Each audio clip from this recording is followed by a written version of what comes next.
Hello and welcome to a brand new edition of CUTV Newscenter with your new crop of anchors. I'm Claire ROTHERMEL. And I'm JJ Robinson. Former Vulcans basketball player Phil ALSTON returned to the Pittsburgh area on January 25th to play against Duquesne. Fellow CUTV members Nate Kurtz and John Sape traveled to Duquesne not only to get some highlights, but also had the opportunity to interview former men's basketball player, now Loyola Chicago Rambler basketball player Phil ALSTON. We have some highlights to show you, so let's take a look. During the game, Phil had an amazing run, scoring 5 for 10 on 3 points and scoring 25 total points for the night. Thanks again to Nate and John for going to meet Phil. Also, thank you to both Duquesne and Loyola Chicago Universities for allowing coverage of the event. To see the complete interview with Phil, please visit caltimes.org. Monessen community members are doing their part to keep each other warm during these cold winter months. The Monessen Community Development Corporation has launched a special donation drive called Yarn for YINZERS for the very first time this past November. They are asking community members to donate yarn that could be made into hats, scarves, gloves, or any other winter accessories. The Monessen Community Development Corporation was founded in 1987 and falls under the Mon Valley Initiative in Homestead, working to improve the lives of people in the Mon Valley area. If you are interested in donating any yarn, supplies can be dropped off or items can be picked up during the library's operating hours of 9 a.m. to 7 p.m. Monday and Tuesday, 9 a.m. to 5 p.m. Wednesday and Thursday, and 9 a.m. to 2 p.m. Saturday. This project has helped the community immensely during this winter, and community members anticipate on its return next year. Now on to some campus news. Just recently, Penn West University has received a grant of $60,000 to help fund the Penn West Pantry.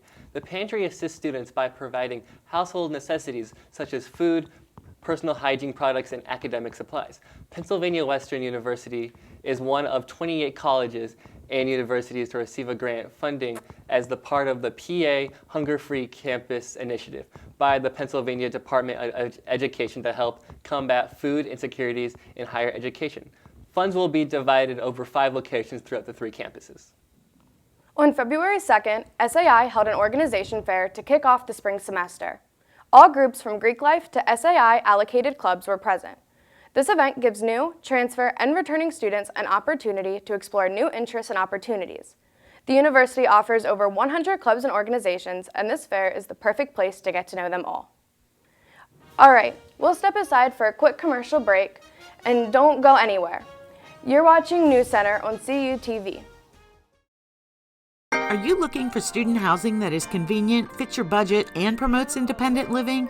Look no further than Penn West California's upper campus student community at Vulcan Village. At Vulcan Village, you have 3 spacious floor plans to choose from, all with guaranteed private bedrooms and many with private bathrooms. Our community provides you fantastic amenities such as a 24/7 fitness center, convenience store, sand volleyball, and saltwater swimming pool.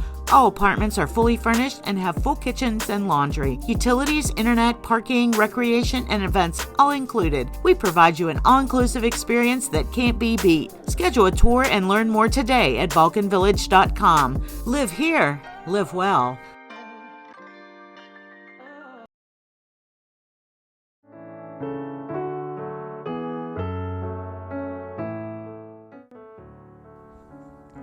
Hi everybody, welcome into a brand new show here on CUTV.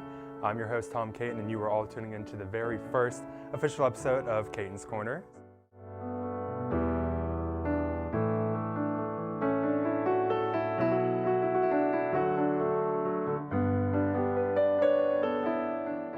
Bye everybody. Bye everybody. Bye everybody.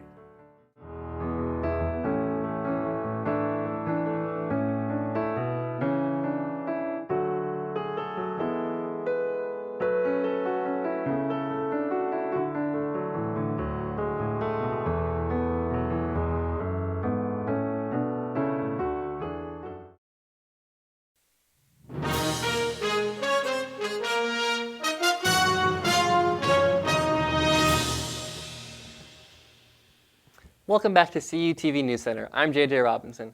This past week, both men's and women's basketball teams traveled to Clarion to take on the Golden Eagles. During the women's game, the women won on a 61-55 in an exciting game that came down to the final minutes. The women's team are currently 10-5 and second in the PSAC West. The men's basketball team also played Clarion this week and lost in an 85-95 game that was dominated by the Golden Eagles.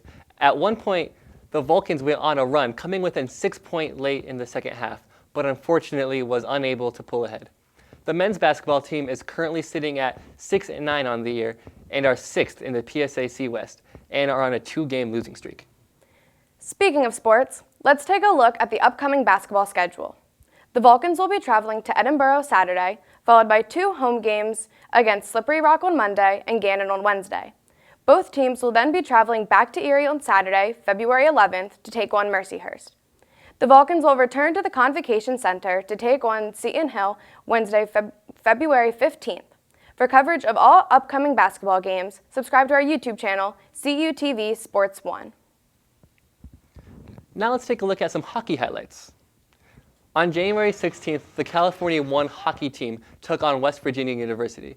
Not only was it the first game since the spring semester, it was also the first outdoor hockey game California hosted. In the end, the West Virginia Mountaineers did come out victorious, beating the California Vulcans 4-2. Now, let's take a look at the post-game interview CUTV member Johnny Sekiguchi conducted during the game. We were lucky the weather worked out, so it probably could have been a little more difficult. Lighting's a little tricky here, but otherwise, really fun to be a part of. We were excited that Cal was nice enough to send us the invite. This is a goal to do this every year. Have Winter Classic. I don't know if we're allowed to steal it from the NHL or borrow it, but this is something definitely plan to have every year, and hopefully, continue having some fans show up and make it a nice event. Thank you, Johnny, for those highlights, and for meeting with Coach Greenway and Coach Piat. For the full game article, please visit caltimes.org. JJ, it's been really great starting the show back up with you after its 4-year hiatus. I'm so glad that we were the ones able to bring the show back, and I'm really glad you're joining me. Thank you for watching this edition of Newscenter, and have a great rest of your day.